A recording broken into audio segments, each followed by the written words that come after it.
जन्माष्टमी को हर्षोल्लास के साथ मनाने की नई परंपरा की शुरुआत करने सोमवार को प्रदेश के मुख्यमंत्री डॉक्टर मोहन यादव अशोकनगर जिले के चंदेरी पहुंचे। यहां सबसे पहले प्राचीन लक्ष्मण मंदिर पहुंचे, जहां कृष्ण जन्मोत्सव में शामिल हुए सीएम ने श्री कृष्ण रूप धरे नन्हे बालकों को माखन खिलाकर परंपरा की शुरुआत की है। इस दौरान सीएम ने चंदेरी को पर्यटन घोषित करते हुए इसी पर्यटन तीर्थ के रूप में विकसित करने की घोषणा भी कर दी है। याद रहे कि जन्माष्टमी कार्यक्रम में शामिल होने के लिए दोपहर करीब 1 बजे सीएम चंदेरी पहुंचे। हेलीपैड से सीधे हैंडलूम पार्क पहुंचे, जहां सीएम ने बुनकरों से चर्चा कर हाथों में साड़ी बनाने की कला की जानकारी ली।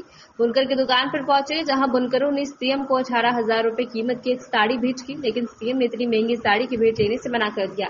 1500 देकर एक कुर्ता खरीदा। रोड शो के बाद सीएम लक्ष्मण मंदिर पहुंचे, जहां राजा के रूप में विराजित भगवान लक्ष्मण की पूजा अर्चना की। वहीं श्री कृष्ण के रूप में तैयार बालों की बाल लीलाओं को निहारा और उत्सव में शामिल होने के बाद दोपहर 3 बजे सीधा सभा स्थल पहुंचे। उन्होंने दोपहर 3:20 से 3:56 तक करीब 36 मिनट संबोधित किया। सीएम ने कहा कि प्रदेश में सामाजिक पवित्रता का भाव है। चंदेरी हैंडलूम पार्क में सभी धर्म के लोग एक साथ हथकरघा पर काम करते हुए चंदेरी साड़ी को विश्व में प्रसिद्ध करने का कमाल कर दिखाया है। लक्ष्मण मंदिर की विशेषताएं गिनाते हुए सीएम ने भगवान श्री कृष्ण के संदेशों को लेकर विस्तार से समझाया। सीएम डॉक्टर यादव ने कहा कि 11 साल की उम्र में भगवान कृष्ण ने शिक्षा का महत्व बताया है और कर्म के आधार पर शिक्षा का पाठ भी पढ़ाया। बोला जय जय श्री राम।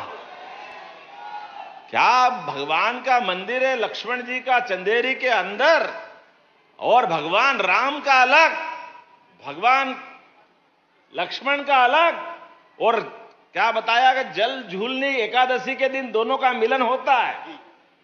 कितना आनंद आया भगवान के मंदिर में जाकर के। वाकई ये चंदेरी जिसका आदि न अंत सदैव उपस्थित है, ऐसी नगरी चंदेरी हर युग में हर काल में उपस्थित है।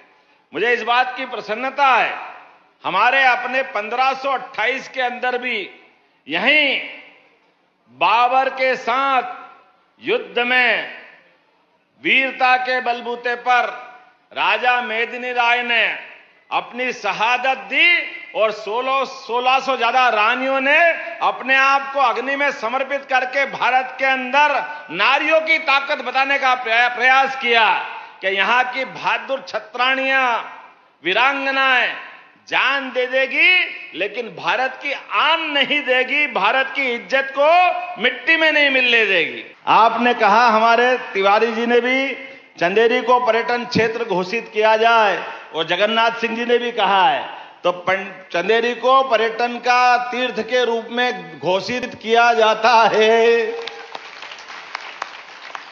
5000 साल पुराना भगवान कृष्ण का इतिहास जहां से जुड़ा है, ऐसे सभी स्थानों को, केवल चंदेरी नहीं, जहां जहां भगवान ने लीला की, सभी स्थानों को तीर्थ के रूप में बनाने का हमारी सरकार ने निर्णय किया है। चंदेरी को भी उसमें जोड़ा जाएगा, मुझे इस बात की प्रसन्नता है। इसके साथ साथ आपने कहा कि लक्ष्मण जी के मंदिर ले गए थे, वह जल झूलनी 11 में डोल आते हैं और डोल में वहां जगह नहीं है, आपको हाल वाल बनाना है। तो हमने कहा यहां भी हाल बनेगा और पूरे प्रदेश में गीता भवन बनाए जाएंगे भगवान कृष्ण की गीता को अमर करने के लिए।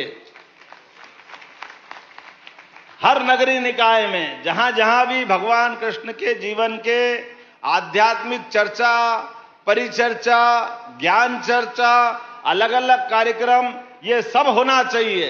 इसलिए सरकार के द्वारा हर स्थान पे गीता भवन बनाने की हमारी सरकार ने घोषणा की। मुझे बताया गया है, ये मुस्कान बेटी ने कोई पर्वतारोहण में बहुत बड़ा काम किया, तो 4 लाख रुपए उसको भी देने की यहीं से घोषणा करता हूं, जिसने बहादुरी का बड़ा रिकॉर्ड बनाया है। आपने कहा कि नई सराय में कॉलेज खोलने की घोषणा है। मुझे मालूम नहीं आबादी कितनी है, लेकिन 40 किलोमीटर तक कोई कॉलेज नहीं, आप कह रहे हो, पर आबादी कितनी है? आबादी बहुत बड़ा एरिया है। चलिए कोई बात नहीं, परीक्षण करके आपके आधार पर वहां पर भी घोषणा करेंगे कि हमारे यहाँ भविष्य में महाविद्यालय बने। हमारे जगन्नाथ सिंह जी ने उसके बारे में कहा, थोड़ा परीक्षण करने के बाद। आपने कहा कि ईसागढ़ में, मैं ईसागढ़ में क्यों, हम तो कोशिश कर रहे हैं एक्सीलेंस कॉलेज में, आज नहीं तो कल सभी एक्सीलेंस कॉलेज में, सभी जिलों में जो एक एक जिले में कॉलेज दिया है, भविष्य में सबदूर कृषि महाविद्यालय खोला जाएगा। यह हमारी सरकार ने निर्णय किया है।